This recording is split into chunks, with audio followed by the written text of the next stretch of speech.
L'histoire commence dans un bâtiment de bureau, où un homme en haillons pénètre en boitant. La jambe gauche enveloppée de bandages, une bouteille d'alcool à la main, il avance sous les regards stupéfaits des employés. C'est alors que la froide et imposante femme PDG de la société apparaît. Leurs regards se croisent, elle le reconnaît immédiatement. Cet homme, c'est celui de la veille. La directrice l'entraîne aussitôt dans son bureau et referme la porte d'un geste sec. À l'extérieur, les employés observent la scène à travers les stores entr'ouverts. L'homme jette un œil aux ciseaux posés sur le bureau, s'assoit sans hésiter sur le canapé, puis saisit les ciseaux pour découper le bandage de sa jambe, révélant une blessure inquiétante. Il arrache brutalement les agrafes de suture. Dans un grognement de douleur, il extrait de sa cuisse une carte mémoire ensanglantée. Les employés détournent le regard, choqués. Même la chef d'entreprise, pourtant endurcie, reste figée. Mais lorsqu'elle voit ce qu'il tient, ses yeux s'illuminent, la carte contient des photos prouvant l'implication de célébrités dans des parties de jeux illégales. Au moment où elle s'apprête à s'en emparer, l'homme retire soudain sa main. Elle tire immédiatement les stores, le visage grave. Pour obtenir ces preuves, cet homme a manifestement payé un prix énorme. Elle ordonne alors qu'on lui apporte une enveloppe et une liasse de billets. Après une rapide vérification, il se lève, prêt à partir. Mais elle le rappelle. Il se retourne, épuisé, agacé, ne comprenant pas ce qu'elle attend encore de lui. Elle lui dit qu'elle a une totale confiance en ses compétences. Et contre toute attente, il accepte presque sans réfléchir. Cette femme s'appelle Chang-Su, rédactrice en chef d'un journal privé d'investigation en Corée du Sud. 2 jours plus tôt, elle a reçu un signalement anonyme, un groupe de stars allait participer à une partie de jeux clandestine dans un train. Une photo suffirait à faire éclater un scandale national.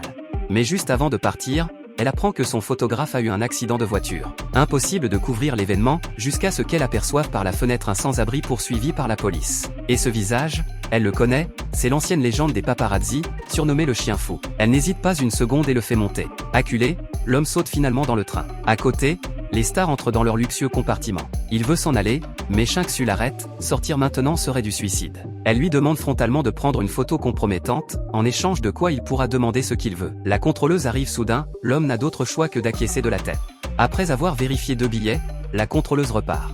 L'homme accepte le deal et pose sa condition, qu'elle l'aide à retrouver sa fille disparue depuis des années. Pour lui, c'est simple, l'accord est conclu. Elle lui tend l'appareil photo, mais il la prend immédiatement en photo, sans prévenir. Surprise, Chang-Su se retourne brusquement. Il lui dit que ce cliché constituera leur contrat. Elle en est désormais certaine, l'homme devant elle est bien le célèbre chien fou, redoutable paparazzi. Pendant ce temps, les stars commencent leur partie illégale. Lui doit tout capturer, mais le compartiment est gardé par 2 bodyguards. Il attend donc en salle adjacente, le bon moment.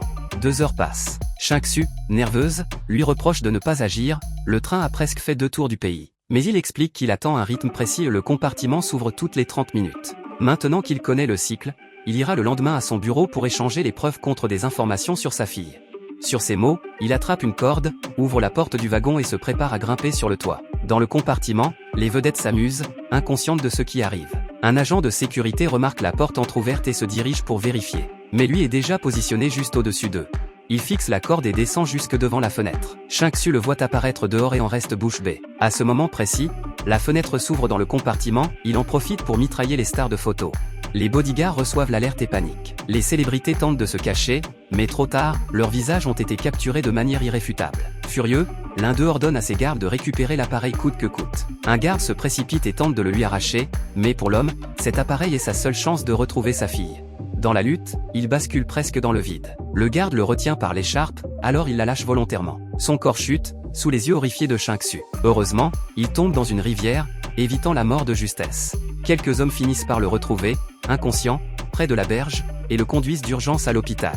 Une fois stabilisé, le directeur de l'établissement découvre qu'il n'a ni argent ni rien d'autre qu'une carte d'identité et une carte de visite, celle que Chang-Su lui avait donnée. Pour régler les frais, il compose le numéro indiqué. Mais Chang-Su n'est pas encore arrivé au bureau. À la place, c'est une des stars prises en photo qui arrive en premier. Autrefois fan de Chang-Su, il est autorisé à entrer. Il veut racheter les photos. À ce moment, l'hôpital appelle. « Reconnaissez-vous cet homme, et pouvez-vous payer ses frais ?» demanda le directeur. La star envoie aussitôt ses gardes à l'hôpital.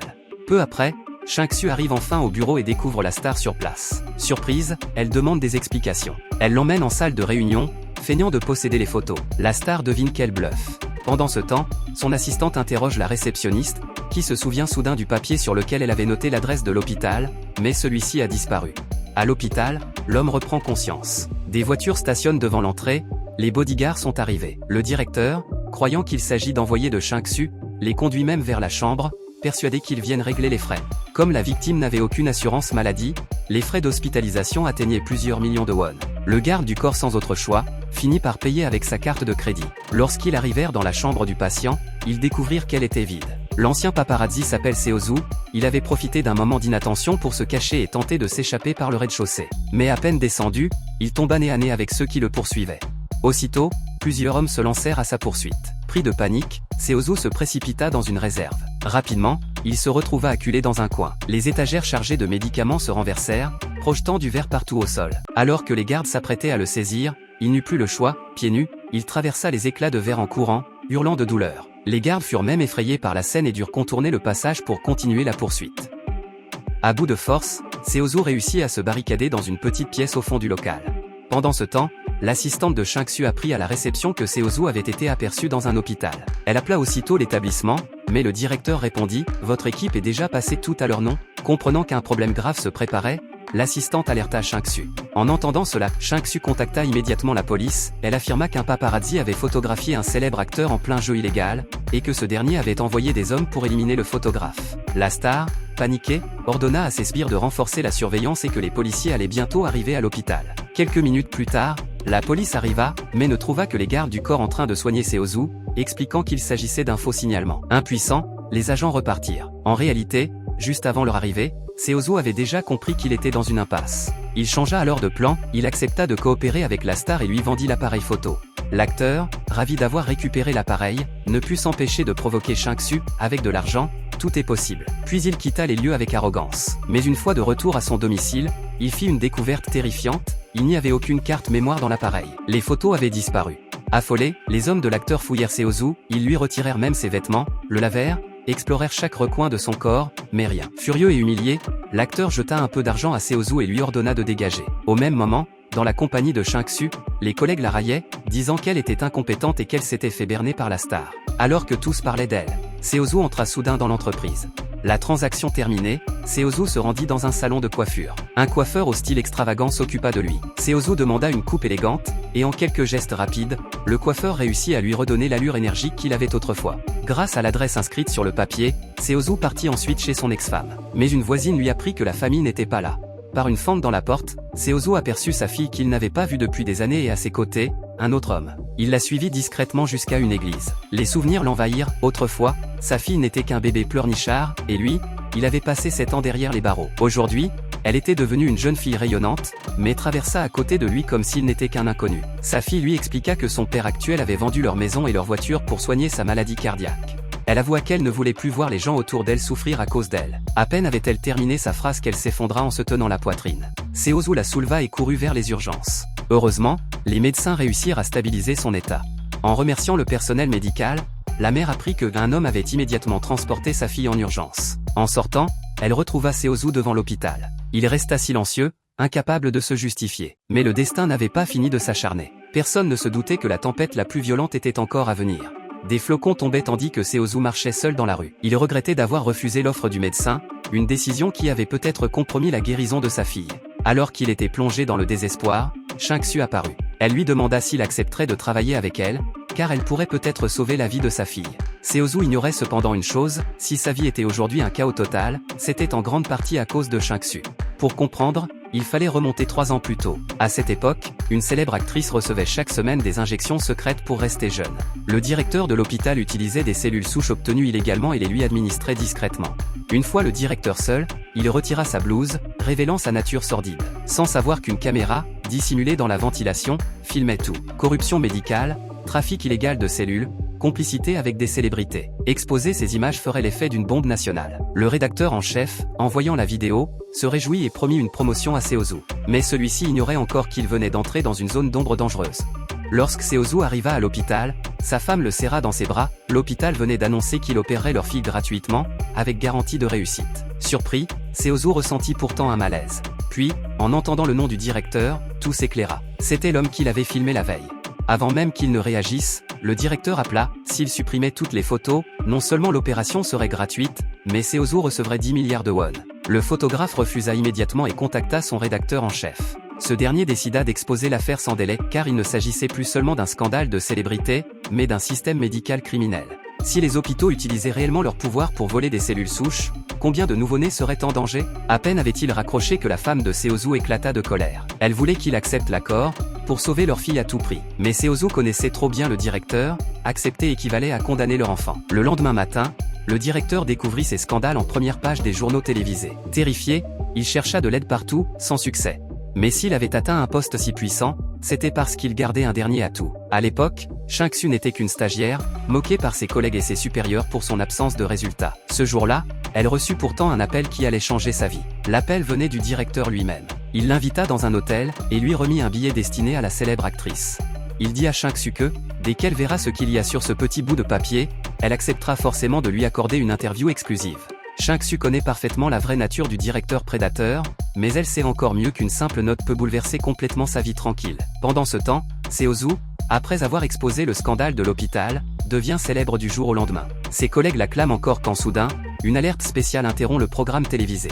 Une actrice est en train d'accorder une interview exclusive sur le médecin. Son scoop provoque immédiatement un retournement de situation spectaculaire, elle affirme en conférence de presse qu'ils sont amis d'enfance et que, ce soir-là, ils n'ont fait que passer un moment intime, comme un vieux couple amoureux. Alors qu'elle débite ses absurdités, un inconnu s'approche de Shang-Su et lui murmure quelques mots à l'oreille. À peine a-t-elle entendu ces mots que l'actrice s'effondre. Les journalistes restent sous le choc, et une deuxième nouvelle tombe, le médecin, accablé de honte, s'est suicidé. Les retournements s'enchaînent, laissant Seozu totalement dévasté. L'après-midi même, il est arrêté pour homicide involontaire, et sa femme demande froidement le divorce. En une nuit, Seozu perd absolument tout. À sa sortie de prison, il tombe si bas qu'il finit à la rue, réduit à mendier. À l'opposé, la jeune stagiaire Shang-Su est désormais une star du journalisme. Pour soigner sa fille malade, Seozu est contraint de s'associer avec Shang-Su. Ensemble, ils forment un duo redoutable, prêt à déclencher une tempête dans tout le milieu du divertissement. Shang-Su recommence à infiltrer bars et clubs, plaçant des informateurs partout, récoltant photos compromettantes et extorquant des sommes énormes en échange du silence. Après avoir reçu un chèque d'un contact, Shang-Su part rapidement. Plus tard, de nuit, un homme l'aborde. Il prétend être le compagnon secret d'une célèbre actrice actuellement enceinte, enlevée par le président. Grâce à son instinct, Shang-Su comprend qu'il s'agit d'une affaire lucrative. Dans la voiture, l'homme explique que sa compagne est retenue dans une clinique privée, et que c'est maintenant ou jamais pour la sauver. S'ils attendent la naissance de l'enfant, le président pourrait les éliminer tous. Soudain, deux voitures surgissent derrière eux. L'homme manœuvre habilement et parvient à semer les poursuivants. Arrivé en lieu sûr, il la supplie de sauver sa compagne et monte dans un autre véhicule. Mais à peine Shang-Su descend que les poursuivants reviennent. Un fracas retentit, la voiture de l'homme est percutée et projetée au loin. Shang-Su se cache en panique, sans remarquer qu'un accessoire qu'elle porte tombe dans l'habitacle. 3 mois plus tard, une analyse ADN menée par les hommes du président révèle qu'une tierce personne se trouvait dans la voiture, et il s'agit de Shang-Su. Elle ne nie rien et prévient clairement, s'ils veulent éviter les ennuis, ils doivent payer. Tant qu'il n'y avait pas de photos, le président pouvait encore s'amuser en secret. Mais une fois photographié, tout sera fini. Au bureau, son assistante commence à paniquer, suppliant Shang-Su d'arrêter. Elle, reste impassible. Son plan est déjà en marche. Ce jour-là, un des gardes du président l'appelle, exigeant qu'il cesse de parler de la maîtresse du patron. Mais face à des gains aussi énormes, comment pourrait-elle renoncer? Le lendemain, alors qu'elle rame dans le bassin de son jardin, un yacht fonce droit sur elle, manquant de la renverser dans l'eau. Trempée, elle comprend immédiatement, c'est un avertissement de mort du président. Plus tard, dans un sauna, la chaleur l'aide à retrouver son calme. Le contre-coup qu'elle prépare contre le président doit commencer plus tôt que prévu. Pour accélérer l'opération, Shang-Su envoie son meilleur atout, Seozu. Étrangement, il est assigné à une clinique privée. Durant son séjour, il se passionne pour l'escalade et s'entraîne sans relâche, mais échoue toujours au dernier mouvement. Personne ne comprend pourquoi il s'obstine autant pour une simple activité sportive. Quand tout est prêt, Shang-Su passe à l'action et rencontre le président en personne. L'homme exige un échange direct, sans photo. Mais elle réplique qu'ils discuteront du prix après avoir obtenu les clichés, clairement décidée à le faire payer davantage. Elle tourne les talons et quitte la pièce. Fou de rage, le président ordonne à ses hommes de la tuer.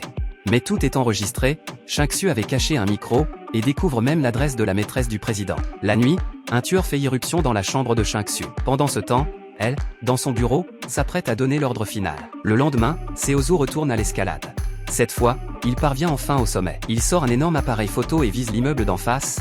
La femme enceinte apparaît parfaitement dans le cadre. Le plan se déroule sans accroc. C'est le seul endroit offrant cet angle de vue, et Seozu a calculé exactement l'heure à laquelle la femme ouvre la fenêtre pour respirer. Il envoie ensuite les photos. En plein sommeil, le président reçoit les images. Il reste pétrifié. Tout son secret des derniers mois vient d'être dévoilé. Quand tout est réglé, Seozu presse Shang-Su de l'aider pour l'opération du cœur de sa fille. Mais elle répond qu'elle ne peut lui offrir qu'un numéro de file d'attente, le véritable coût de l'intervention reste astronomique. Acculé, Seozu signe un contrat de servitude. Depuis qu'ils travaillent ensemble, on voit Seosu partout, infiltrant les lieux les plus secrets. Il fournit à Shang-Su une montagne de scandales, gagnant peu à peu sa confiance. Pendant ce temps, Seosu reçoit la plainte d'une actrice, affirmant qu'on l'a forcé à avoir des relations avec un procureur. L'enquête révèle que le procureur possède une villa privée. Shang-Su envoie le photographe enquêter. Arrivé à la villa privée, il prend quelques photos. Soudain, une femme en sort en courant, après avoir confirmé qu'il est bien journaliste, elle le supplie d'entrer pour l'aider à obtenir des preuves. Il la suit à l'étage, la pièce est plongée dans une ambiance étrange, remplie d'outils inquiétants. Elle l'exhorte à installer rapidement une caméra, en précisant que le lit doit absolument être filmé. Le procureur va arriver d'une minute à l'autre. À l'extérieur, un collègue aperçoit le procureur revenir sur ses pas et l'appelle aussitôt pour le prévenir. La femme descend en vitesse. Devant elle, l'homme l'interroge, surpris par son brusque changement d'attitude. Pour gagner du temps, elle propose de boire un verre, prenant l'homme de court. Ayant un petit doute mais il accepta finalement. Elle est sans défense, mais n'a d'autre choix que de jouer le jeu. Elle apporte le verre dans la chambre, le cauchemar peut commencer. La caméra au plafond capture toute la scène, transperçant le cœur du photographe. Comme un lézard, il grimpe discrètement jusqu'au toit et s'enfuit. De retour dans la voiture, il annonce à Shang-Su qu'il refuse de continuer des missions aussi immondes. Quelques minutes après, le procureur ressort fier et satisfait, le photographe retourne aussitôt dans la villa. Il découvre la jeune femme battue, couverte de bleu. Le cœur serré, il récupère son matériel. La jeune femme, épuisée, le supplie de tout révéler au grand jour. Sur le chemin du retour, son regard brisé le hante. Pris d'un mauvais pressentiment, il fait demi-tour avec son assistant. Il la retrouve dans la baignoire, les poignets ouverts. Seosu se précipite pour la sauver.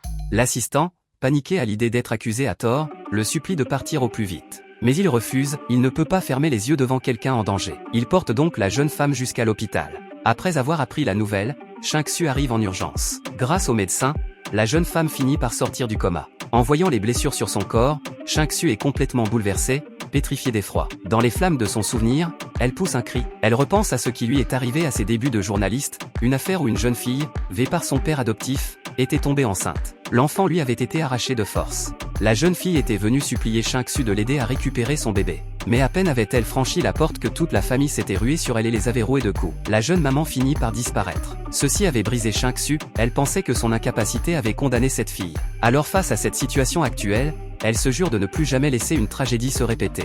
Et crois-moi, ce n'était que le début de Big Issue. La suite devient incontrôlable, tu ne vas pas t'en remettre. Si tu veux suivre les prochains résumés, reste dans le coin.